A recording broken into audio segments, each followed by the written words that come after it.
தன்னோட மனைவியோடைய சுயரூபம் தெரியாம அவங்கள கல்யாணம் பண்ணிக்கிற நம்ம ஹீரோ லவ் மேரேஜ் அப்படின்றதுனாலயே வீட்டை விட்டு ஒதுக்கிதான் அவங்க வீட்டுல வச்சிருக்காங்க போல. இப்ப தான் மனைவியை கூப்பிட்டுக்கிட்டோம் நம்ம ஹீரோ அவருடைய வீட்டுக்கு வராரு. தான் குடும்பத்துக்கிட்ட எப்படினா சமாதானப்படுத்தி தான் மனைவியையும் தான் குடும்பத்துல இருக்கவங்க அக்செப்ட் பண்ணிக்கணும்ன்ற மாதிரி அவங்களுக்கு ஏத்த மாதிரி பிடிச்ச விஷயங்கள் எல்லாம் தான் மனைவியை செய்ய சொல்றாரு. ஆனா அங்கதான் உண்மையாலேயே ஹீரோயின் யாரு அப்படின்ற மாதிரி சில விபரீத விஷயங்கள் தெரியுதுங்க. அது என்ன அப்படி நம்ம ஹீரோயின் அவங்க புகுந்த வீட்டுல இருக்கும் போதோ என்ன மாதிரியான சம்பவங்கள் பண்றாங்க அப்படின்ற எல்லாத்தையும் தான் இந்த படத்துல ரொம்ப விறுவிறுப்பா சொல்லிருப்பாங்க. எல்லாருக்கும் வணக்கம். இன்னைக்கு நம்ம எங்கள் தங்கம் அப்படின்ற ஒரு வித்தியாசமான தெலுங்கு படத்துடைய ஸ்டோரி ரிவ்யூ தான் பார்க்க போறோம். இப்ப இந்த படம் தமிழ் டப்பிங்கோட ஓடிடில இருக்குங்க. அதை ப்ரமோட் பண்ணதான் இந்த வீடியோ. வாய்ப்பு இருந்தா ஓடிடில பாருங்க.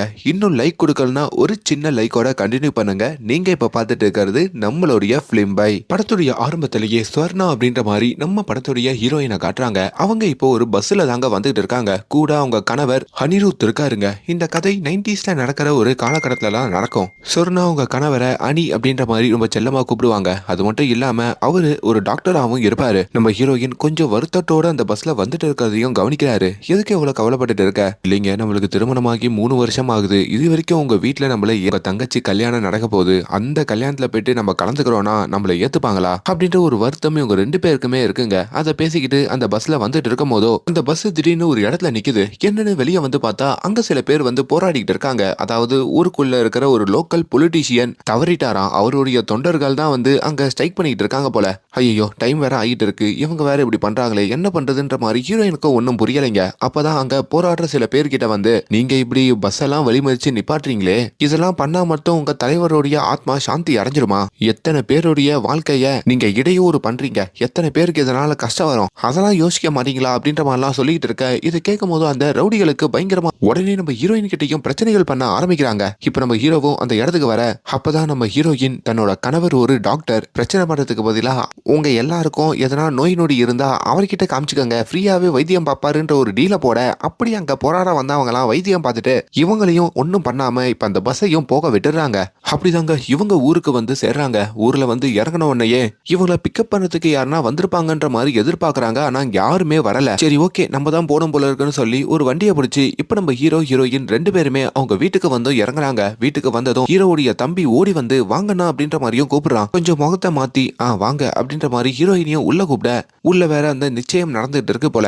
முக்கியமா நம்ம ஹீரோ வீட்டுக்கு வர்றது ஹீரோவுடைய அப்பா அம்மான்னு சொல்லி யாருக்குமே தெரியாதா. இது அங்க வந்தவனு தான் ஹீரோவோட தம்பி வேற சொல்றான். இதுல ஹீரோ இன்னும் கொஞ்சம் தயங்குறாரு. முக்கியமா ஹீரோயினும் வாசல்லையே நின்னுகிட்டு இருக்க. கொஞ்ச நேரத்துல ஹீரோவோட கையை பிடிச்சி அவன் தம்பியும் உள்ள கூட்டிட்டு போறான். இங்க ஹீரோயின் அப்படியே அந்த வீட்டுக்குள்ள கொஞ்சம் தயங்கிக்கிட்டே வர மாதிரியும், இப்ப ஹீரோயினையும் அந்த வீட்டுல இருக்கிற எல்லா பெண்கள் சொந்தக்காரங்க ஹீரோவுடைய அப்பா அம்மா எல்லாரும் பாக்குற மாதிரியும், சோ இவதான் நம்ம பையன் கூட காதலிச்சு 3 வருஷமா குடும்பம் நடத்திட்டு இருக்காளான்ற மாதிரி ஒரு கோவத்தோட தான் பாக்குறாங்க. இப்போ ஹீரோவுடைய தம்பியோ வந்து அவங்க அப்பா கிட்ட, அண்ணன் வந்திருக்கான், ஒரு வார்த்தை கூட பேச மாட்டீங்களேன்னு கேட்க, நம்மளாம் வேணான்னு சொல்லி அந்த பொண்ணு பின்னாடி ஒன்னால அவனை எந்த வாயை வச்சுக்கிட்டு கூப்பிட சொல்றன்ற மாதிரி ஒரு மாதிரி பேசுறாரு. அதுவும் நம்ம ஹீரோ கவனிக்கிறாரு. வந்து ரொம்ப நேரமாச்சு, வீட்டுல இருந்து யாருமே வந்து பேசல, அப்பா கூட மதிக்கல, அதான் தங்கச்சியோடைய நிச்சயம் முடிஞ்சிருச்சுல, பேசாம கிளம்புவோமா அப்படின்னு சொல்லிட்டு தான் மனைவியை கூப்பிட்டுக்கிட்டோம். அவரு அந்த வீட்டுல இருந்து அப்படியே கிளம்ப, அப்பதான் அவர் கிளம்புறத அவரோட தங்கச்சி பாக்குறாங்க. என்னன்னா, நிச்சயமுக்கு வந்துட்டு அப்படியே 3வது மனுஷன் மாதிரி கிளம்புற, நீ தான் கூட இருந்து கல்யாண வேலை எல்லாம் பாத்துக்கணும், எனக்காக இருக்க மாட்டியானா அப்படின்ற மாதிரி கேட்க, இல்ல அப்பா சிறுசிறுன்னு பேசுறாரு, அதான் யோசிக்கிறேன்ற மாதிரி சொல்ல, இப்ப கொஞ்ச நேரத்திலேயே நம்ம ஹீரோவுடைய அம்மா அந்த இடத்துக்கு வராங்க. ஏம்பா, எங்களுக்காக நீங்க இருக்க மாட்டீங்களா அப்படின்னு சொல்லி இப்ப இவங்க 2 பேரையும் கல்யாணம் வரைக்கும் அந்த வீட்லயே இருக்க வைக்கிறாங்க. அதே வேலையில தான் நம்ம ஹீரோயின் அங்க ஒரு பிளான் போடுறாங்க. இந்த வீட்டுல பெண்களோட எல்லாம் சேர்ந்து பழகி இந்த வீட்டு மருமகளா நம்மள ஏத்துக்கணும், எல்லாருக்கும் நம்மள புடிச்சு போகணும்ன்ற மாதிரியும் நினைக்கிறாங்க. இப்ப ஹீரோயின் உட்கார வச்சு அந்த வீட்டுல இருக்கிற பெண்கள், நம்ம ஹீரோட அம்மா, பாட்டி, ஹீரோ தம்பியோடைய மனைவின்னு சொல்லி எல்லாரும் ரவுண்டு கட்டி பல கேள்விகள் கேட்கறாங்க. முக்கியமா அந்த வீட்டோட மருமகன் வேற வீட்டோட மாப்பிள்ளையா இருப்பாரு போல. அவரும் பல கேள்விகள் கேட்க, ஹீரோயினுக்கு சொந்தம்னு சொல்லிக்கிறதுக்கு யாரும் இல்லைங்க. அவங்க ஒரு ஆசிரமத்துல தான் வளர்ந்துருப்பாங்க. அந்த கதையெல்லாம் அங்க சொல்லிக்கிட்டு இருக்காங்க. சரிமா, அதெல்லாம் ஓகே, உனக்கு இந்த சூரிய நமஸ்காரம் பண்ண தெரியுமா, மந்திர ஓத தெரியுமா, காலையில பூஜை பண்ண தெரியுமான்ற மாதிரி பல கேள்விகள் கேட்க, அதுவும் ஹீரோயினுக்கு ஒரு மாதிரி தெரியலைங்க. ஆனா அவங்க மத்தியில தெரியும்ன்ற மாதிரி சமாளிச்சுட்டு இப்பதான் கணவர்கிட்டயும் வந்து பேசுறாங்க. ஓகேங்க, நாளையில இருந்து ஒரு மருமகளுக்கு தேவையான என்னென்ன செய்யலாம் செய்யணுமோ அதையெல்லாம் நான் செய்ய போறேன். போறேன் அப்படின்னு சொல்லிக்கிட்டு இருக்க இங்க நம்ம ஹீரோவுடைய அப்பா ஒரு தலைவரா இருப்பாருங்க. அவரையும் காமிக்கிறாங்க. அவர் ஒரு கட்சியில இருப்பாரு. இப்ப இவங்க இருக்கிற அந்த ஊருக்குள்ள யாருக்கு எம்எல்ஏ சீட்டு கொடுக்கணும்ன்ற மாதிரி இவரு தான் தலைமை கிட்ட பேசி முடிவெடுப்பாரு. இப்ப அங்க எம்எல்ஏ சீட்டு கேட்டு மதுசூதனன் அப்படின்ற ஒரு நபர் வந்திருக்காருங்க. அவருதான் அடுத்த எம்எல்ஏ அப்படின்ற மாதிரி அங்க இருக்கிற தொண்டர்கள்லாம் கோஷம் எழுப்ப, ஆனா அவருக்கு சீட்டு கொடுக்கவோ ஹீரோவுடைய அப்பா மறுக்கிறாரு. எம்எல்ஏ சீட்டு கொடுக்க வேண்டியவங்க நேர்மையானவங்களா, ஊழல் இல்லாதவங்களா, எல்லாரையும் மதிக்கிறவங்களா இருக்கணும் அப்படின்ற மாதிரிலாம் சொல்லிட்டு இருக்க இப்ப அந்த மதுசூதனனுக்கும் இந்த ஹீரோ அப்பா மேல பயங்கர கோவம் வருதுங்க. அதே வேளையில தான் இங்க போலீஸ் ஸ்டேஷன்ல ஒரு ஆர்டர் வருது. கொஞ்ச நாள்ல ஊருக்கு சிஎம் வரப்போறதா அங்க சொல்றாங்க. அதே வேளையில கருணா அப்படின்ற மாதிரி ஜெயில இருக்கிற ஒரு நபரை காமிக்கிறாங்க. இவரு தாங்க இந்த படத்துடைய வில்லன். ஒரு மிகப்பெரிய ரவுடியா இருந்து இப்போ ஒரு கிச்சன்ல காய்கறிகள்லாம் அரிஞ்சுக்கிட்டு இருக்காரு. இவரு ஜான்சி அப்படின்ற மாதிரி ஒரு பொண்ணை உசுருக்கு உசுரா காதலிச்சிருப்பாரு.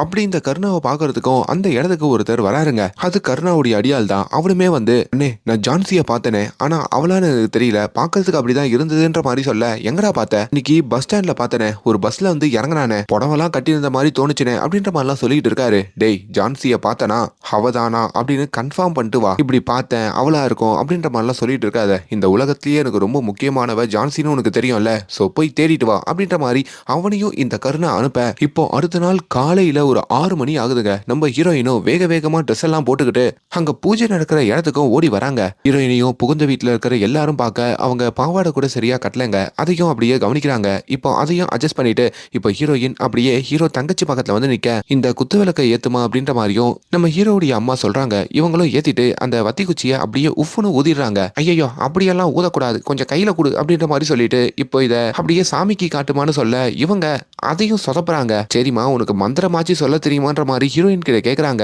ஹீரோயினுக்கு அதுவும் தெரியலைங்க. அப்பதான் அந்த இடத்துக்கு அந்த வீட்டுடைய சின்ன மருமகளான நம்ம ஹீரோ தம்பியோட மனைவி இருக்காங்கல்ல, அவங்க வராங்க. அவங்க அந்த வீட்டுல சமைக்கிறதுல இருந்து இந்த மந்திரம் ஓதுறது, பூஜைக்கு என்னெல்லாம் பண்ணணும்னு சொல்லி எல்லா விஷயங்களையும் தெரிஞ்சுப்பாங்க. முக்கியமா தான் மாமியார் கிட்ட நல்ல பேர் எடுக்கணும்னு சொல்லியே நிறைய விஷயங்கள் பண்ணுவாங்க. அதை யாருக்கிட்டையும் விட்டு கொடுக்க கூடாதுன்ற மாதிரியும் நினைப்பாங்க. இப்போ அவங்களும் வந்து அங்க மந்திரம் சொல்லிட்டு மாமியார் காலில் விழுந்து ஆசீர்வாதம் வாங்கிட்டு தாலியில குங்குமத்தெல்லாம் வச்சுக்கிட்டு இருக்க, இதையும் ஒரு ஓரத்துல இருந்து ஹீரோயின் பாக்குறாங்க. நம்ம ஹீரோயினு தாலியே போடல, ஆத்தாடி என்ன பண்றதுன்னு சொல்லி இப்ப அவங்களும் குங்குமம் எடுத்து அப்படியே தாலியில வைக்கிற மாதிரி சிக்னல் எல்லாம் கொடுக்குறாங்க. இப்ப சின்ன மருமகளும் ஹீரோயின் கிட்ட இன்ட்ரோடியூஸ் ஆயிக்க ஹீரோயினுக்கு ஒரு சின்ன ஈகோ இருக்குங்க. அதே ஈகோ அந்த சின்ன மருமகளுக்கும் இருக்கு. இப்ப ஹீரோயினுக்கு ஒரு மாதிரி கோவம் வந்துடுதுங்க. தான் கணவர்கிட்டயும் வந்து யார் அந்த சின்ன மருமகள், எப்ப பார்த்தாலும் அவளுக்கு தான் முக்கியத்துவம் கொடுக்குறாங்க, அவ வரும்போது எல்லாரும் சிரிச்சு பேசுறாங்க, என்கிட்ட அப்படி பேசுறாங்களா அப்படின்ற மாதிரிலாம் புலம்பிக்கிட்டு இருக்க. இதுக்கப்புறம் இந்த வீட்டுல இருக்கிற எல்லா வேலைகளையும் நான் முன்னுரிமை எடுத்து பார்க்க ஆரம்பிக்கிறேன் அப்படின்ற மாதிரியும் முடிவெடுக்கிறாங்க. இப்போ எப்பவுமே அங்க இருக்கிற பசுமாட்டுல பால் கறப்பாங்க. நம்ம ஹீரோயினும் கறக்கலான்னு போக அதையும் அந்த சின்ன மருமகள் பாத்துடுறாங்க. மாமனாருக்கு காஃபி போட்டு கொடுக்கலான்னு இவங்க நினைக்கிறாங்க. அதுக்குள்ள சின்ன மருமகள் பாத்துடுறாங்க. கோயிலுக்கு போனா கூட அங்க சந்தனம் வைக்கிறத கூட சின்ன மருமகள் தான் பாக்குறாங்க. அப்படி வீட்டு வேலைகள் எதையுமே அந்த சின்ன மருமகள் கிட்ட இருந்து நம்ம ஹீரோயினால ஒன்னும் பண்ண முடியலைங்க. முக்கியமா சமையல்ல அவங்க ஒரு புலியா இருக்காங்க. தினந்தோறும் சுவையான சாப்பாடுகளை சமைக்கிறாங்க. ஒரு நாள் அந்த வீட்டுடைய சாவி கொத்து இருக்கு பாத்தீங்களா, அதை நம்ம ஹீரோடைய அம்மா எப்பவுமே மூத்த மருமகள் கிட்ட தான் கொடுக்கணும், ஆனா அதுக்கு பதிலா சின்ன மருமகள் கிட்ட கொடுத்துட்டு இந்த பணத்தை பத்திரமா வைக்க சொல்றாங்க. இதுவும் ஹீரோயினுக்கு ஒரு மாதிரி ஆகுது. இப்படி ஒரு வேலையில தான் இதை எல்லாம் மாத்தணும்ன்ற மாதிரி ஹீரோயின் நினைக்கிறாங்க. அவங்களுக்கு ஒரு தோழி இருப்பாங்க, அவங்க பேரு திவ்யா. அப்படி அந்த திவ்யாக்கும் நம்ம ஹீரோயின் கால் பண்றாங்க. ஏய் எங்கடி இருக்க? என் புருஷன் வீட்டுல தான் இருக்கேன், என்ன பிரச்சனை? மச்சி உனக்கு ரொம்ப நாளாவே தெரியும்ல, என் மாமியார் வீட்டுல என்ன சேர்த்துக்கல, இப்பதான் அவங்களை இம்ப்ரெஸ் பண்றதுக்காக இங்க வந்திருக்கேன். ஆனா இங்க வந்தோ அந்த சின்ன மருமகள் எல்லாத்தையுமே தலையிட்டு அவளே ஆதிக்கம் செலுத்திட்டு இருக்கா. எனக்கு என்ன தெரியுமா, அவங்க எல்லாருக்கும் வயிறார சும்மா சூப்பரா சமைச்சு கொடுக்கணும், அதுக்கு நீ தான் மச்சி ஹெல்ப் பண்ணும் அப்படின்ற மாதிரி கேட்க, எது சமைச்சு கொடுக்கணுமா? என்னாலாம் முடியாதுப்பா, நான் வீட்டை பாத்துக்கிறது என் கணவரை பாத்துக்கிறதுலயே இருக்கேன், இவங்களெல்லாம் விட்டுட்டு நான் எப்படி அங்க வரது அப்படின்ற மாதிரி அவங்க சொல்ல, ஏண்டி ஆசிரமத்துல நம்ம 2 பேரும் தானே ஒன்னா வளர்ந்தோம், எனக்கு யாரு இருக்கா, நீ தானே இருக்க, எனக்காக இது கூட செய்ய மாட்டியான்ற மாதிரி ஹீரோயின் எமோஷனலா பேச, சின்ன வயசுல இருந்து எதனா காரியம் வாங்கணும்னா இப்படி எமோஷனலா பேசி ஒத்துக்க வச்சிடல அப்படின்ற மாதிரி இப்ப அந்த திவ்யாவும் நம்ம ஹீரோயினுடைய ஊருக்கும் கிளம்பி வராங்க. ஒரு பஸ்ல வந்து அங்க இறங்குறாங்க. சொன்ன மாதிரியே வந்துட்டியடி, ரொம்ப தேங்க்ஸ். சரி நம்ம எங்க தங்க போறோம் அப்படின்ற மாதிரி அவங்க கேட்க, நேரா வா அப்படின்னு சொல்லிட்டு "இங்க ஒரு லாட்ஜ் இருக்குங்க, இங்கதான் தங்க போறோம்னு சொல்றாங்க. ஏண்டி லாட்ஜ்லயே நான் தங்க வைக்கிற, ஏன் வீட்டுல தங்க வைங்க. ஐயோ வீட்டுல கல்யாணம் வேற நடக்க போகுது, நாங்களே இப்போ அங்க ஒரு கெஸ்ட் மாதிரி தான் இருக்கோம், அதுல நீ வேறயா, நீ இங்க இருந்து நான் சொல்ற டிஷ் எல்லாம் சமைச்சு கொடு, காலையில வந்து நான் அதெல்லாம் வாங்கிக்கிட்டு நான் சமைச்ச மாதிரி காட்டிக்கிறேன்னு சொல்லி இப்ப அந்த லாட்ஜுக்குள்ளேயும் கூட்டிட்டு போறாங்க. இங்க நம்ம ஹீரோவுடைய அப்பா அம்மா அவங்க 2 பேருமே ஒரு கல்யாண விருந்துல கலந்துக்கிட்டு அப்படியே வெளியே வராங்க. அங்க அந்த மதுசூதனன் இருக்காரு பாத்தீங்களா, எம்எல்ஏ சீட்டுக்காக கேட்டுக்கிட்டு இருப்பாரு. அவருமே வந்து இந்த ஹீரோ அப்பா கிட்ட பிரச்சனை பண்றாரு. சீட்டு மட்டும் தனக்கு கொடுக்கலனா பல விபரீதங்களை சந்திப்பீங்கன்ற மாதிரி மிரட்டவே செய்யறாரு. இங்க நம்ம ஹீரோயின் காய்கறிகள்லாம் வாங்குறதுக்காக தன்னுடைய தோழியோட அப்படியே மார்க்கெட்டுக்கு போயிருக்காங்க. அப்போ அங்க காய்கறி வாங்கிட்டு இருக்கும் போதோ நம்ம ஹீரோயினை அந்த கருணாவுடைய அடியாள் இருக்காரு பாத்தீங்களா, அவரு கவனிக்கிறாரு. ஜான்சி தானே இவ, ஜான்சி தானே இவ அப்படின்ற மாதிரி ஹீரோயினிய ஃபாலோ பண்ணிட்டு இருக்காரு. அதையும் காய்கறி வாங்கிட்டு இருக்கும் போதோ ஹீரோயின் பாக்குறாங்க. தன்னை ஒருத்தன் ஃபாலோ பண்றத அவங்க தெரிஞ்சுக்கிறாங்க. கொஞ்ச நேரத்திலேயே தான் தோழியை கூப்பிட்டுக்கிட்டோம் அந்த மார்க்கெட்ல இருந்து வேகமா கிளம்ப. அப்பதான் தான் தோழி கிட்டையும் நம்மள ஒருத்தன் ஃபாலோ பண்ணிக்கிட்டு இருக்கான் அப்படின்ற மாதிரி சொல்றாங்க. எது நம்மள ஃபாலோ பண்றானா, அவ்வளோலாம் நம்ம பெரிய ஆள் இல்லையேன்ற மாதிரி அவங்க சொல்ல, நீ வேணா பின்னாடி திரும்பி பாருன்னு சொன்னதும் அவங்களுக்கும் ஒரு மாதிரி பயம் வந்துருது. இப்பதான் ஒரு முட்டு சந்துல அந்த பையன் ஹீரோயினை தேடிட்டு இருக்கும் போதோ இப்ப அந்த பையன் முன்னாடியே ஹீரோயின் வந்து நிக்கிறாங்க. எதுக்கு என்ன ஃபாலோ பண்ற மாதிரி கேட்கும் போதோ அவனுமே நீ ஜான்சியா அப்படின்ற மாதிரி கேட்கறான். ஹீரோயினோ நான் ஜான்சியா இல்லையான்றதெல்லாம் முக்கியம் இல்ல, இதுக்கு மேல நீ என்ன ஃபாலோ பண்ணனா உன் பல்லு பேந்துரும்ன்ற மாதிரியும் மிரட்ட. இதுல அந்த பையனும் கொஞ்சம் பயந்து போய் அந்த இடத்துல இருந்து கிளம்பிடுறாங்க. இப்ப ஹீரோயினும் அவங்க தோழியோட அப்படியே வீடு திரும்பிடுறாங்க. இப்ப ராத்திரி அவங்க மாமியார் வீட்டுல எல்லாம் தூங்கிட்டு இருக்கும் போதோ ஹீரோயினுமே ஒரு ஜெயிலுக்கு போன் பண்ணி அங்க இருக்கிற வார்டன் கிட்ட பேசுறாங்க. கருணா இன்னும் அந்த ஜெயில தான் இருக்காரா அப்படின்ற மாதிரி கேட்க அவங்களும் ஆமான்னு சொல்ல, அப்ப அந்த இடத்துல அந்த சின்ன மருமகள் வந்துடுறாங்க. யாரு கூட பேசிட்டு இருக்கீங்க அப்படின்ற மாதிரி கேட்ட உடனே யாரு கூடயும் பேசல, தண்ணி குடிக்கிறதுக்காக வந்தேன் அப்படின்ற மாதிரி சமாளிச்சுட்டு நம்ம ஹீரோயின் அங்க இருந்து கிளம்புறாங்க. அப்பதான் அந்த சின்ன மருமகள் இவ எதையோ மறைக்கிறாளே அப்படின்ற மாதிரி ஹீரோயின் மேல சந்தேகப்பட தான் கணவர்கிட்டயும் அந்த சந்தேகத்தை பத்தி சொல்லிட்டு இருக்காங்க. அவங்க கணவரும் எப்பவுமே உனக்கு தான் தான் அப்படின்ற ஒரு எண்ணம் இருக்கு, அதனாலதான் எல்லாத்தையும் சந்தேக கண்ணோட பாக்குறேன்ற மாதிரியும் அவர் நிம்மதியா தூங்க சொல்றாரு. இப்ப அடுத்த நாளுமே நம்ம ஹீரோயின் அவங்க தோழிகிட்ட சொல்லி ரொம்ப சூப்பராவே சமையல் பண்றாங்க. அதே வேளையில தான் கணவரும் அங்க ஒரு மருத்துவ முகாம் நடக்குது போல அதுக்கு போயிருக்காரு. அவருக்கும் சாப்பாடு கட்டிட்டு போய் கொடுக்குறாங்க. அப்படி அவங்க வெளியே போன கேப்ல இங்க மாமியார் வீட்டுல இருக்க எல்லாருமே காலையில எழுத வந்து பார்த்தா சிக்கன் மட்டன் காடை கௌதாரின்னு சொல்லி எல்லாமே சமைச்சிருக்கு. யாரு சமைச்சான்னு கேட்கும் போதோ அங்க நம்ம ஹீரோயின் வந்து தான் தான் சொல்றாங்க. எப்பவுமே இதை சின்ன மருமகள் தானே பண்ணுவா, இவ பண்ணிருக்காளேன்ற மாதிரி எல்லாருக்கும் சந்தோஷம். ஆனா சின்ன மருமகளுடைய மூஞ்சி மட்டும் அங்க மாறுது. இப்ப அந்த சாப்பாட்டையும் வீட்டுல இருக்கிற எல்லாருமே சாப்பிடுறாங்க. அவ்வளோ டேஸ்ட்டுங்க, செம்ம டேஸ்டா இருக்கு. சோ அந்த ஒரு நொடியில இருந்து தான் ஃப்ரெண்டோட உதவியோட இதுக்கப்புறம் பால் கறக்கிறது, தான் ஃப்ரெண்டு கிட்ட கேட்டு விதவிதமா கோலம் போடுறது, அப்படி ஒன்னு ஒன்னா பண்ணி தான் மாமியார் வீட்டுல இருக்கிற எல்லாரையுமே அவங்க இம்ப்ரெஸ் பண்ணிக்கிட்டே இருக்காங்க. பதிலுக்கு நம்ம ஹீரோவுமே அப்பாக்கு தேவையான டேப்லெட், வீட்டுல உடம்பு சரியாதவங்கள கண்ணுங்கருத்தமா பாத்துக்கிறதுன்ற மாதிரி நல்ல பேர் வாங்குறாங்க. இப்போ ஜெயில இருக்கிற கருணாக்கும் அந்த அடியாள் கால் பண்றான். அண்ணே அந்த பொண்ணு பின்னாடி போன நீ தான் ஜான்சியான்னு கேட்டேன், ஆனா அவ ஜான்சி இல்லைன்னு நினைக்கிறேன், அவ சேலைகள் எல்லாம் கட்டிக்கிட்டு இருக்கானே அப்படின்ற மாதிரி சொல்ல, ஜான்சி இல்லைன்னு சொன்னா நம்பிடுவியா, இதுக்கப்புறம் வெயிட் பண்ணிட்டு இருக்காத, அந்த பொண்ணை போட்டுரு.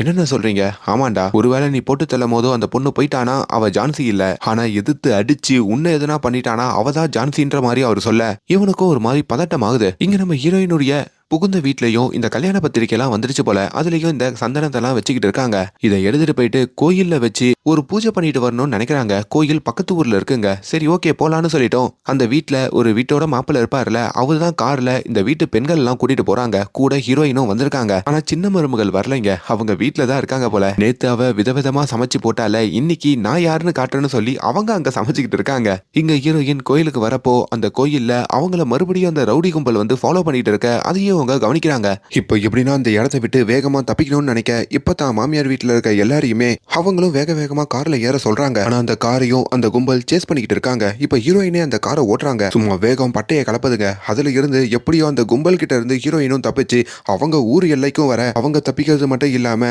தான் மாமியார் வீட்டு குடும்பத்தையே அவங்க தப்பிக்க வைக்கிறாங்க. இப்போ அவங்க எல்லாரையுமே பத்திரமா வீட்டுக்கு கொண்டு வந்து சேர்க்கிறாங்க. வீட்டுக்கு வந்ததும் அவங்க வீட்டுல இருக்கிற எல்லாரும் அந்த ஹீரோ அப்பா கிட்டையும் இந்த சம்பவத்தை பத்தி சொல்ல அவங்க என்ன நினைச்சுக்கிறாங்க, அந்த அரசியல் எதிரி இருக்காரு பாத்தீங்களா மதுசூதனன், அவரு தான் சீட்டு கொடுக்கலன்ற ஒரு கோவத்துக்காக அடியாட்களை வச்சு துரத்த வச்சிருக்காரு அப்படின்ற மாதிரி நினைச்சுக்கிறாங்க. நல்ல வேலை இப்படி காரை ஓட்டி எங்களை காப்பாத்திட்டன்ற மாதிரி ஹீரோயின் மேல எல்லாருக்கும் மரியாதை வருது. முக்கியமா அந்த ஹீரோவோட அப்பா எதுக்கு பக்கத்து ஊருக்கெல்லாம் போறீங்க, அதுவும் கல்யாணத்தை வச்சுக்கிட்டுன்ற மாதிரி கேட்கும் போதோ நம்ம வீட்டோட மாப்பிள்ள தான் சொன்னாரு போய் சாமி கும்பிட்டு வந்துடலாம் நான் பாத்துக்கிறேன்ட்டு, அவரோட பேச்சை கேட்டுதான் போகணுன்ற மாதிரிலாம் சொல்றாங்க. அதனால மாப்பிள்ளைய திட்ட முடியாதுன்றதுனால ஹீரோவோட அப்பாவும் அமைதியா போயிடுறாரு. இன்னொரு பக்கம் சின்ன மருமகள் வேற மூக்கு பிடிக்க நிறைய சமைச்சு வச்சிருக்க, ஆனா அதை சாப்பிடறதுக்கு கூட இப்போ அவங்களுக்கு மனசு வரலைங்க. எல்லாரும் அப்படி ஒரு பயத்துல இருக்காங்க. இங்க ஹீரோடைய அம்மா தான் கணவர்கிட்டயும் வந்து ரொம்ப நாளா பெரிய மருமகளுக்கு கொடுக்க வேண்டிய அந்த நகையை கொடுத்துடுறாங்க.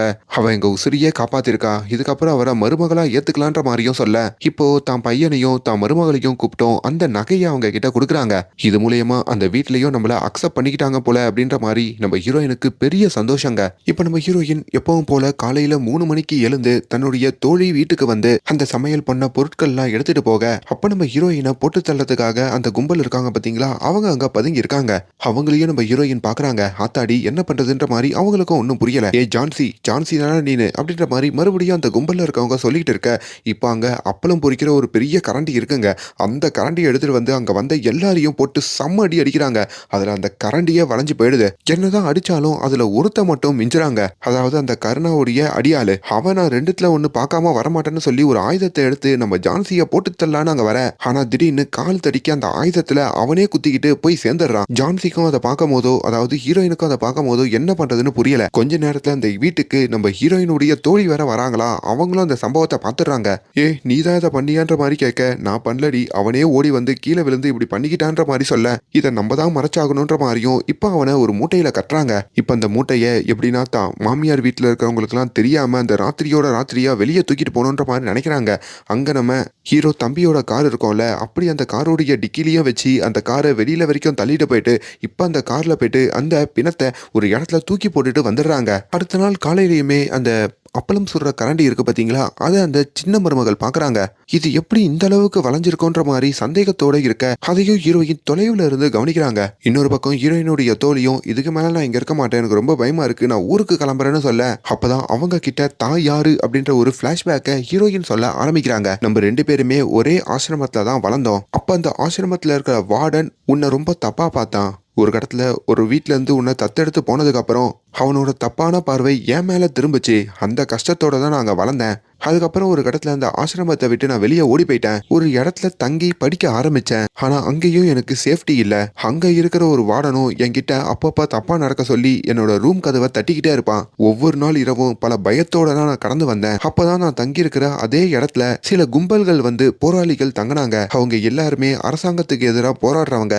கையில துப்பாக்கி ஆயுதம்னு சொல்லி நிறைய வச்சிருப்பாங்க. அதுலதான் கர்ணா அப்படின்ற மாதிரி ஒரு நபர் அவங்களுடைய தலைவனா இருந்தான். அவன் அப்பப்போ என்ன பார்த்து அந்த கூட்டத்துக்கு நடுவுல சில மோட்டிவேஷனான விஷயங்கள் பேசுவான். அதெல்லாம் எனக்கே பேசின மாதிரி இருக்கும். அதெல்லாம் கேட்டுதான் ஒரு நாள் நான் தாப்பால திறந்து வச்சு படுத்தேன். அந்த வார்டன் எப்பவும் போல உள்ள வரப்போ நான் ஒரு ஆயுதத்தை வச்சு அந்த வார்டனோட கதையை முடிச்சிட்டேன். அப்ப நான் அந்த இடத்துல அழுதுட்டு இருக்கும் போதோ கருணா உள்ள வந்தான் அப்படின்ற மாதிரி அந்த கதைக்குள்ளேயே போறாங்க. கருணாவும் ஹீரோயின் பண்ணதை பார்த்துட்டு, இதுக்காகலாம் நீ பயப்படாத, இவனை நீ போட்டு தள்ளினதுனால இங்க இருக்கிற எத்தனை பெண்கள் சந்தோஷப்படுவாங்க தெரியுமா, இதுக்கப்புறம் உனக்கு 2 ஆப்ஷன் கொடுக்குறேன். ஒன்னு இதுக்காக நீ ஜெயிலுக்கு போ, அப்படி இல்லைன்னா எங்க கூட்டத்துல வந்து சேர்ந்துரு அப்படின்ற மாதிரி சொல்லுவாங்க. ஹீரோயினும் வேற வழி இல்லாம அந்த கூட்டத்துல போய் சேர்ந்திருப்பாங்க. கூட்டத்துல சேர்ந்த கொஞ்ச நாள் அவங்க லைஃப் ரொம்ப சந்தோஷமா இருந்திருக்கும். அந்த கருணாவும் எப்படி சண்டை போடுறது, எப்படி ஆயுதங்களை பயன்படுத்துறதுன்னு சொல்லி ஹீரோயினுக்கு எல்லாத்தையும் சொல்லி கொடுத்திருப்பான். ஹீரோயினுக்கு அதே கூட்டத்துல இருக்கிற ஒரு இளைஞர் மேல காதல் வந்திருக்கோங்க. அது எதுவுமே அந்த கருணாவுக்கு பிடிச்சிருக்காது. அதே மாதிரி அந்த கருணா ஒரு போராளியா இருந்துகிட்டு அவங்களுக்கு எதிராவே சதி பண்ணி நிறைய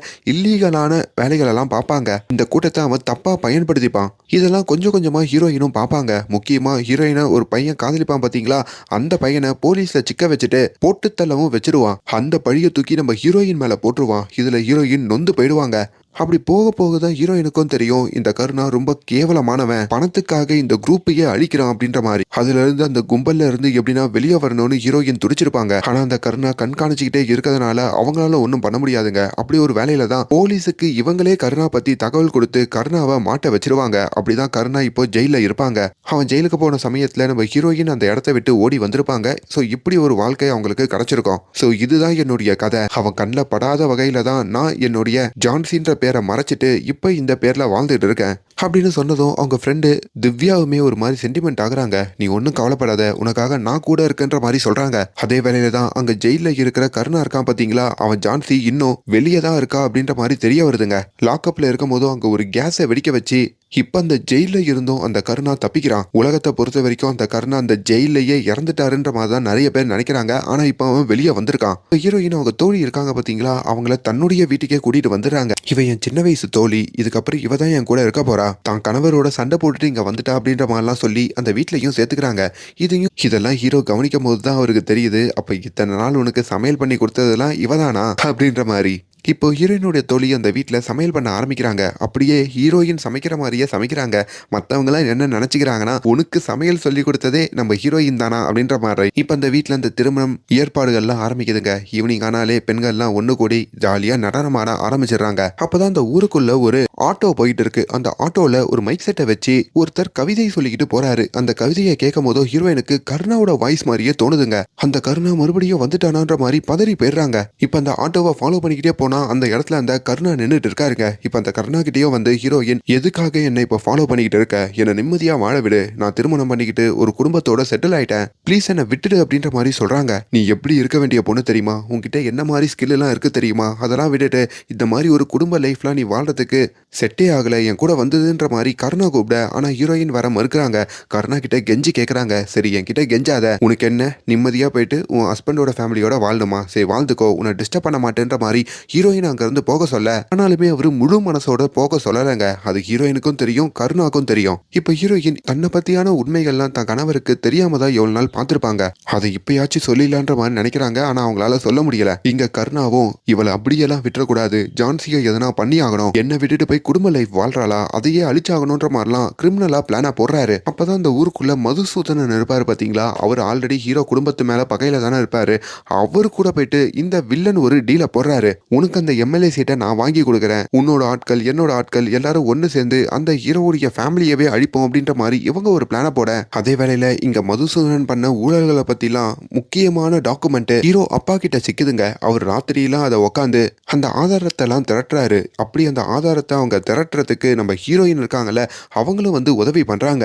இப்ப அவரும் அதை அந்த கட்சி தலைவர் சிஎம் வராருல, அவர்கிட்ட கொடுக்கலான்னு கிளம்ப, அப்ப நம்ம ஹீரோயின் தன்னோட வீட்டு செவுத்துல ஒரு எக்ஸ்ஓ சிம்பிள் இருக்கிறத கவனிக்கிறாங்க. அந்த எக்ஸோ சிம்பிள் இவங்க கருணாவோட இருக்கும் போதோ, கருணா எந்த வீட்லயாச்சும் இருக்கிற நபர்களை போட்டு தள்ளனானா அப்படி இந்த எக்ஸோ சிம்பிளை போடுவான். அது இவங்களுக்கு ஞாபகம் வருதுங்க. அப்ப அந்த கருணா அடுத்ததா குறி வச்சிருக்கிற வீடு நம்மளுதுதான், அப்ப நம்ம வீட்டுல இருக்க யாரையானா தான் அவன் போட்டு தள்ள போறான் அப்படின்ற மாதிரி நினைக்கிறாங்க. இப்ப வீட்டுல இருந்து யாரெல்லாம் வெளியே போயிருக்காங்கன்ற மாதிரி யோசிக்க, தான் கணவரே அங்க வெளியே போயிருக்காருங்க. ஹீரோயினுக்கு பயம் வந்துருது. அதே வேளையில இங்க நம்ம ஹீரோயினுடைய சின்ன மருமகள் இருக்காங்கல்ல, அவங்களும் வந்து ஹீரோயின் தான் தோழியோட தான் சமைக்கிறாங்கன்ற மாதிரிலாம் ஓரளவுக்கு அவங்களுக்கு புரிஞ்சிருதுங்க. அதை எக்ஸ்போஸ் பண்ணணும்னு நினைக்கிறாங்க. ஹன்னி, இன்னைக்கு நீங்க உங்க கையால சமைங்க, அதை பார்த்து நாங்க கத்துக்கணும்ன்ற மாதிரி மார்க்கெட்டுக்கு போயிட்டு காய்கறிலாம் வாங்கிட்டு வந்துடலான்ற மாதிரி ஹீரோயினுடைய உட்காந்துக்க, ஹீரோயினோ ஆல்ரெடி வீட்டுல யாருக்கு என்ன பிரச்சனைன்ற மாதிரி அதை தேடி தான் போயிட்டு இருப்பாங்க. தான் கணவருக்கு ஒன்னாயிடக்கூடாதுன்னு சொல்லி தான் கணவருடைய ஹாஸ்பிட்டலை நோக்கியும் வேகமா வண்டியை ஓட்டுறாங்க. ஆனா டக்குன்னு அவங்களுக்கு வேற ஞாபகம் வருது, ஒருவேளை தான் கணவருடைய அப்பாவான மாமனாருக்கு எதனா ஆயிடுச்சுன்னா அவர் வேற மீட்டிங்க்கு போறாருல அப்படின்னு சொல்லி இப்ப மீட்டிங்க்கும் அவங்க வேக வேகமா ஓடுறாங்க. இதையெல்லாம் பார்க்குற சின்ன மருமகளும், மார்க்கெட்டுக்கு போக சொன்னா எதோ போறீங்களே, என்ன ஆச்சுன்ற மாதிரி கேட்க, இங்க பாரு எனக்கு சமைக்கலாம் தெரியாது, இதை நீ யார்கிட்ட வேணா போய் சொல்லிக்கோ, எனக்கு ரொம்ப முக்கியமான வேலை இருக்கு, நீங்க வந்து கிளம்புன்னு சொல்லிட்டு இப்ப நேரா அந்த மீட்டிங்ல வந்து கருணாவுடைய ஆட்கள் யாருன்னா இருக்காங்களான்ற மாதிரி ஹீரோயின் சுத்தி பார்க்கும் போதோ, அங்க ஒரு பஸ்ல உட்காந்து தான் மாமனாரை போடுறத பத்தி அங்க சில நபர்கள்லாம் பேசிட்டு இருக்காங்க. அப்பதான் அந்த பஸ்ஸுக்குள்ள நம்ம ஹீரோயின் ஏறாங்க.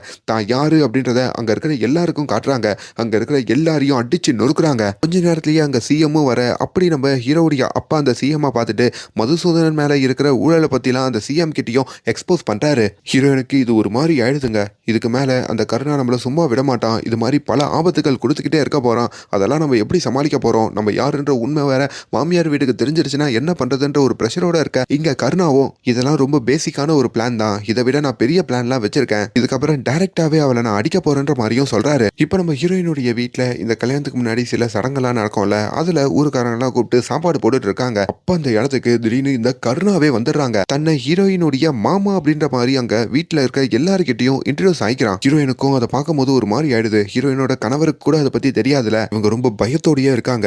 இப்போ ஹீரோயினோட மாமா அப்படின்றதுனாலயே அந்த புகுந்த வீட்டுல எல்லாருமே இவருக்கு மரியாதை கொடுக்க, இவரும் அங்க வேணுமுன்னே ஹீரோயின் கிட்ட கடுமையா பேசுற மாதிரியும், உன்னை பத்தியான உண்மையெல்லாம் இப்போ எல்லாருக்கிட்டையும் சொல்ல போறேன் அப்படின்ற மாதிரியும் அங்க மிரட்டிக்கிட்டு இருக்காரு. இப்ப சாப்பிட வேற உக்காந்துட்டு இருக்காரா, அதையுமே தூரத்துல இருந்து இந்த சின்ன மருமகளும் அந்த வீட்டோட மாப்பிளையும் பாக்குறாங்க. அப்ப இவர்கிட்ட ஹீரோயினை பத்தி கேட்டா எல்லாத்தையும் சொல்லிடுவாருன்னு சொல்லி அவருக்கும் நிறைய அப்பளம்லாம் வச்சு கேட்க அவரும் அதை சொல்லலான்ற மாதிரி அப்படியே போறாரு. ஹீரோயினை பார்த்து அமைதி ஆகுறாரு. ஒரு கடத்துக்கு மேல இந்த கருணாவால சும்மா இருக்க முடியலைங்க. ஹீரோயின் அங்க வீட்டு வேலை எல்லாம் பாக்குறத பார்த்து இன்னும் அவருக்கு கோவம் வருது. அங்க வேற ஹீரோ பாட்டி வந்து உனக்கு இன்னும் கல்யாணம் ஆகலையாப்பான்ற மாதிரி கருணா கிட்ட கேட்க இல்லன்ற மாதிரி சொல்லிட்டு எனக்கு உங்க மருமகள் சொர்ணா மாதிரி ஒரு பொண்ணு வேணும் அப்படின்ற மாதிரியும் சொல்றாரு. அதுவும் அவங்களுக்கு ஒரு மாதிரி ஆகுது. கொஞ்ச நேரத்துல நம்ம ஹீரோயின் கிட்டயும் அவர் தனியா வந்து ஹீரோயினையும் துன்புறுத்தி உன்னை நான் நிம்மதியா வாழ விட மாட்டேன், நீ வீட்டு வேலை பாக்குறது இது மாதிரி ஒரு வீட்டுக்கு அடிமையா இருக்கிறதுலாம் எனக்கு சுத்தமா பிடிக்கல, இது உன்னோட லைஃப் இல்ல, நான் உன்னை கூட்டிட்டு போக போறேன், அப்படி இல்லைன்னா நீயே என் கூட வந்துரு, அதுதான் உனக்கும் சரி அப்படின்ற மாதிரிலாம் மிரட்டுறாரு. இப்போ ஹீரோயின் அவங்க மாமாவோட தனியாலாம் போய் பேசிட்டு வர்றது எல்லாத்தையுமே ஹீரோ கவனிக்கிறாருங்க. அவருக்கும் ஒரு மர்மமா இருக்கு. கொஞ்ச நேரத்துல அந்த கருணாவும் தன்னை பஸ் ஸ்டாண்ட்ல போய் கொண்டு விட்டுட்டு வா அப்படின்ற மாதிரி நம்ம ஹீரோவோடையும் பைக்ல போக அதையும் ஹீரோயின் பாக்குறாங்க. இதுக்கு மேலேயும் தான் கணவர்கிட்ட இந்த உண்மையை மறைக்க வேண்டாம்னு சொல்லிட்டு அங்க மெடிக்கல் முகாம் இருக்கும் பாத்தீங்களா, அதுக்கு நம்ம ஹீரோயின் வராங்க.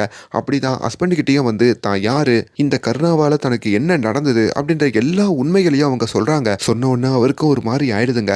இது நீ என்கிட்ட முன்னாடியே சொல்லியிருக்கலாமே, நான் உன் கூட அவ்வளோ ஃப்ரெண்ட்லியா தானே பழகினேன், ஏன் மறைச்சேன்ற மாதிரி கேட்க ஹீரோயின் கிட்ட பதில் இல்ல. இப்போ ஹீரோயினையும் அவர் வீட்டுக்கு கூட்டிட்டு வராரு. என்னதான் இந்த பிரச்சனை நமக்குள்ள இருந்தாலும் இப்போ அதையும் தாண்டி அந்த கருணா கிட்ட இருந்து நம்ம 2 பேருமே தப்பிச்சாகணும். சோ அதை நம்ம 2 பேரும் ஒன்னா சேர்ந்து பார்ப்போம். இதை நீ போலீஸ்ல இன்ஃபார்ம் பண்ணிட்டியான்னு கேட்க ஆல்ரெடி பண்ணிட்டேன்ற மாதிரி இன்னொரு விஷயத்த ஹீரோயின் சொல்றாங்க. அதாவது ஹீரோவுடைய தம்பி அங்க போலீஸ் தானே, அவர்கிட்ட முன்னவே சொல்லியிருப்பாங்க. அது இல்லாம கருணா ஆல்ரெடி ஜெயில இருந்த ஒரு கைதி தானே, அவர் இறந்துட்டாருன்ற மாதிரி தான் பல பேர் நினைச்சிருப்பாங்க. ஆனா அவர் இன்னும் உயிரோட இருக்காருன்ற மாதிரியும் ஹீரோயின் அங்க சொல்லியிருப்பாங்க. இதை வச்சு இந்த கருணாவை பிடிக்கிறதுக்கான அரெஸ்ட் வாரண்டையும் அங்க ஹீரோவுடைய தம்பியும் ரெடி பண்றாரு. அப்படி தன்னுடைய போலீஸ்காரங்களெல்லாம் அனுப்பி அந்த கருணாவையும் இவர் கைது பண்றாரு. கைது பண்ண உடனே இந்த விஷயத்த வந்து தான் அன்னிக்கிட்டையும் அவர் சொல்றாரு. ஹீரோயினுக்கும் அப்பதாங்க நிம்மதி பெருமூச்சே வருது. அப்ப நல்லபடியா இந்த திருமணம் நடந்ததும் ரொம்ப சந்தோஷம் அப்படின்ற மாதிரி சொல்ல, ஆனாலுமே ஏதோ ஒரு பிரச்சனை அந்த கருணாவால மறுபடியும் வரும் அப்படின்ற மாதிரியே ஹீரோயின் பயந்துகிட்டு இருக்காங்க. அப்படி அவங்க நினைச்ச மாதிரியே அந்த கைது பண்ணி கருணாவை கூட்டிட்டு போற வழியிலேயே கருணா அங்க இருக்கிற போலீஸ்காரங்க எல்லாரையும் போட்டு தள்ளிட்டு தப்பிக்கிறாங்க. அதுவும் துப்பாக்கியோட தப்பிச்சிருக்கான். இங்க ஹீரோயின் தான் யாரு அப்படின்ற உண்மையை தான் மாமியார் வீட்டுல இருக்கிற எல்லாருக்கிட்டையும் சொல்றாங்க. ஆக்சுவலி அவங்க சண்டை போடுவாங்க, அதை பத்திலாம் இல்லைங்க. இந்த மாதிரி கருணான்னு ஒருத்தங்கிட்ட மாட்டிக்கிட்டேன், அவங்க கிட்ட இருந்து தப்பிச்சு வந்துட்டேன்ற மாதிரி மட்டும் சொல்றாங்க. அதை கேட்டும் வீட்டுல இருக்கவங்க எல்லாம் பதறி போறாங்க. அப்ப இந்த வீட்டுக்கு வந்த ஆபத்தெல்லாம் உன்னாலதானா, கல்யாணம் வச்சிருக்கும் போது இப்படி ஒரு ஆபத்து வந்துருச்சு அப்படின்ற மாதிரி சங்கடம் ஆகுறாங்க. அப்பதான் ஹீரோவுடைய அப்பாவும் நானும் அரசியல்ல இருக்கேன், அந்த மதுசூதனால எனக்கும் ஆபத்து வந்தது, அப்போ என்ன யாரும் பழியா பேசல, இப்ப இந்த பொண்ணை மட்டும் பழி பேசுறது தப்பு, இந்த பொண்ணு நம்ம குடும்பத்துல ஒருத்தி, சோ இந்த குடும்பத்துக்கு வந்த ஆபத்தை தான் நம்ம பார்க்கணும், எல்லாரும் ஒன்னா இருக்கணும்ன்ற மாதிரி சொல்றாரு. இப்போ உன்னை தேடி அந்த கருணா இங்க வந்தாலும் அவனை சமாளிக்கிற விதமா நம்ம எல்லாத்தையும் ரெடி பண்ணி வச்சுக்கணும்ன்ற மாதிரி சொல்ல, அப்படி இவங்க நினைச்ச மாதிரியே அந்த வீட்டுல திடீர்னு கரண்ட் போகுதுங்க. அங்கிட்டு பார்த்தா அந்த வீட்டு வாசல்ல ஒரு பெரிய படையை கூட்டிட்டு அந்த கருணா வேற வரான். வீட்டுல இருக்கிற ஆண்கள்லாம் முன்னாடி நின்று அந்த கருணாவை எதிர்க்கணும். அப்படி அந்த வீட்டுல நாட்டு துப்பாக்கிலாம் இருக்கும் போல அதையெல்லாம் எடுத்து வச்சுக்கிறாங்க. ஹீரோயினுக்கு சண்டை போட தெரியும்னு அப்ப வரைக்கும் தெரியாது. அப்படி சில நபர்கள்லாம் வீட்டுக்குள்ள வர அவங்களோடலாம் வீட்டு ஆண்கள் சண்டையிடுறாங்க. ஆனா அந்த ஆண்கள் எல்லாம் அந்த நபர்கள் அடிச்சு நொறுக்க அதுக்கு மேல ஹீரோயினால பொறுக்க முடியலைங்க. அந்த வீட்டுல இருக்கிற எல்லாரையுமே சேஃப்டியா ஒரு இடத்துக்கு போக சொல்லிட்டு அங்க வந்த கும்பல் கிட்ட ஹீரோயின் சும்மா தனியா சிங்கம் போல சண்டை போட ஆரம்பிக்கிறாங்க. வீட்டுல மத்த பெண்களுமே தான் கையில எதெல்லாம் கிடைக்குதோ அதெல்லாம் ஆயுதமா பயன்படுத்த சொல்றாங்க. அவங்களும் எல்லாத்தையும் ஆயுதமா பயன்படுத்தி அங்க இருக்கிறவங்க சண்டை போட ஒரு கடத்துல சண்டை ரொம்ப அதிகமாகுதுங்க. அப்பதான் தான் வீட்டுல இருக்கிற எல்லாருமே பின்வாசல் வழியா இங்க இருந்து கிளம்பிடுங்க, இதை நான் தனியா பாத்துக்கிறேன்ற மாதிரி ஹீரோயின் சொல்றாங்க. ஹீரோவுமே நான் கூட இருக்கேன்னு சொன்னாலும் நீ சேஃப்டியா இங்க இருக்கிற எல்லாரையும் கூட்டிட்டு போ, என்னாலும் முடியும்னு சொல்லிட்டு இப்ப நம்ம ஹீரோயின் அவங்க தோழி அந்த வீட்டோட மாப்பிள்ள 3 பேரும் சேர்ந்து அங்க இருக்கிற எதிரிகளோடலாம் சண்டை போடுறாங்க. ஹீரோயின் கிட்டயும் இப்ப துப்பாக்கி இருக்குங்க, அதுல பூந்து விளையாடுறாங்க. இதையெல்லாம் பாக்குற கருணாக்கும் பயங்கர கோவம் வருதுங்க. அவர் நேரா அவரோட காரை எடுத்துட்டு வந்து ஹீரோயினுடைய வீட்டு உள்ளேயே விடுறாரு. இப்ப அந்த இடத்துல கருணா ஹீரோயின் 2 பேர் மட்டும் தான் இருக்காங்க. மாறி மாறி ஒரு யுத்தமே அவங்களுக்குள்ள நடக்குது. என்ன நிம்மதியா வாழ விடுது ஒரே ஒரு விஷயம் தான் கேட்டேன், அதையும் உன்னால பண்ண முடியலனா, நீ எல்லாம் மனுஷனா, நீ எல்லாம் மனுஷனே இல்ல, உன்ன மாதிரி ஆளுங்களாம் உசுரோடையே இருக்கக்கூடாதுன்னு சொல்லி அவன் மேல ஒரு ஆயுதத்தை வைக்க அவனும் ஹீரோயின் மேல ஒரு துப்பாக்கியை வைக்கிறான். நீ என்ன எதனா பண்ணா நான் உன்னை எதனா பண்ணிடுவேன்னு சொல்ல, ஆனா ஹீரோயின் யோசிக்காம அந்த கருணாவை அந்த ஆயுதத்தை வச்சு காயப்படுத்த கருணாவும் ஹீரோயினை சுட்டுறாங்க. இப்ப இவங்க 2 பேருமே ஒவ்வொரு இடத்துல சரிஞ்சு விழறாங்க.